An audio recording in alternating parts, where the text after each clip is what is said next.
خصوصاً دعا کریں، وقت بڑا مشکل آ رہا ہے اور وطن کے اندر جو فضائیں ہیں وہ خطرناک سرحدوں کو چھو چکی ہے، اداروں کے اندر تناؤ بڑھ رہا ہے اور یہ کوئی اچھی نوید نہیں ہے۔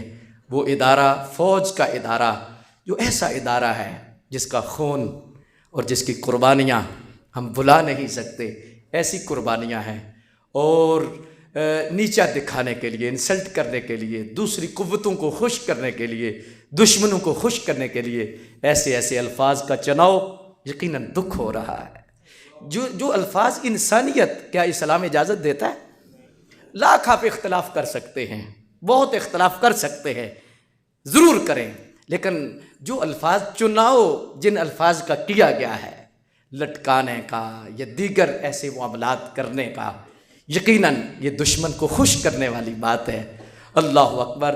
اگر غدار ہو تو یہ ادارہ خود کیسی سزائیں دیتا ہے، اسے پتہ ہے کہ غدار کون ہے اور غداری کی سزائیں کیا ہیں۔ اللہ اکبر!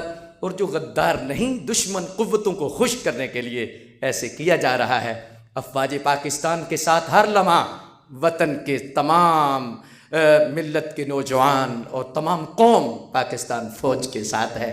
ہم اداروں کا ٹکراؤ نہیں چاہتے، دعا کریں اللہ تبارک و تعالیٰ سازشوں سے اس وطن کو محفوظ رکھے۔ یہ ایسی فوج ہے کہ جو اپنی صلاحیتوں میں پوری دنیا میں اپنی ثانی نہیں رکھتی اور جسے دشمن بھی تسلیم کر گئے ہیں، لیکن نیچا دکھانے کے لیے یہ ساری کوششیں اور کاوشیں ہیں۔ بہرحال ایسا دکھ پہنچا ہے جو اسلام کے خلاف بھی ہے اور انسانیت کے خلاف بھی ہے۔ اللہ تبارک و تعالیٰ جل مجد الکریم اس وطن کے چپے چپے کی حفاظت فرمائے۔ ہمارے خون کا ہر قطرہ قطرہ کہہ رہا ہے پاک فوج قدم بڑھاؤ، ہم تمہارے، اور پاک فوج کو اللہ سلامتی عطا فرمائے اور پاک فوج کو اللہ تبارک و تعالی مزید جرت و ہمت عطا فرمائے۔